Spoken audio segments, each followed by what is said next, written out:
Hello viewers, আমরা এই ভিডিওতে যে বিষয়টা নিয়ে আলোচনা করব সেই বিষয়টা হলো এক্সেলের mode function, MOD mode function. এক্সেলই বলি বা যে কোনো ক্যালকুলেটর দিয়ে যদি কোনো নাম্বারকে আমরা ডিভাইড করি মানে ভাগ করতে যাই, সেক্ষেত্রে আমার কাছে কোনো ভাগশেল বলে কিছু থাকে না।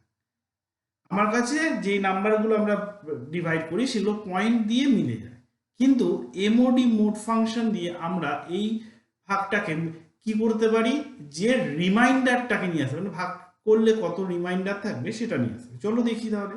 ফার্স্ট আমাকে কি করতে হবে, এক্সেল ওপেন করতে হবে। তাহলে আমি উইন্ডোজ কি প্লাস আর করলাম, রান মেনু চলে আসলো, এখানে এক্সেল কি EXCEL এক্সেল লিখে এন্টার দিলে আমাদের এক্সেল ওপেন হয়ে গেল। এটাকে ম্যাক্সিমাইজ করে নিচ্ছি, একটু জুম করে নিচ্ছি যাতে বুঝতে সুবিধা হয়।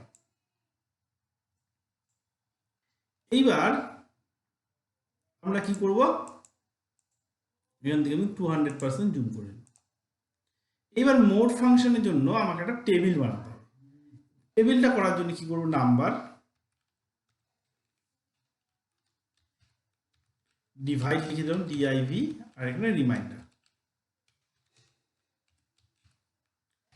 ধরে নিচ্ছি। 43কে 3 দিয়ে ডিভাইড করব, রিমাইন্ডার কত আসবে।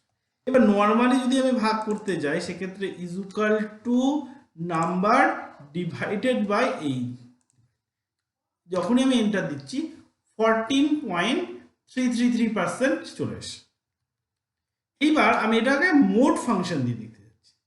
কি করব, is equal two mode MOD mode first bracket open, number sell address মানে এইখানে যেখানে নাম্বারটা আছে মানে এখানকার অনুযায়ী A2, কমা ডিভাইড সেল অ্যাড্রেস মানে এটা মানে B2, ব্র্যাকেট ক্লোজ, এন্টার।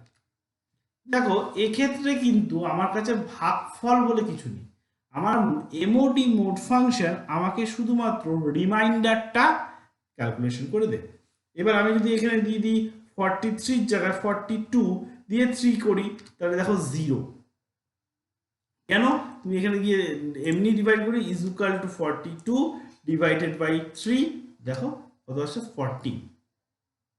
মানে রিমাইন্ডার ক্যালকুলেশন যদি করতে হয় তাহলে আমাকে এমওডি মোড ফাংশন আমাকে অ্যাপ্লাই করতে হবে। ওকে।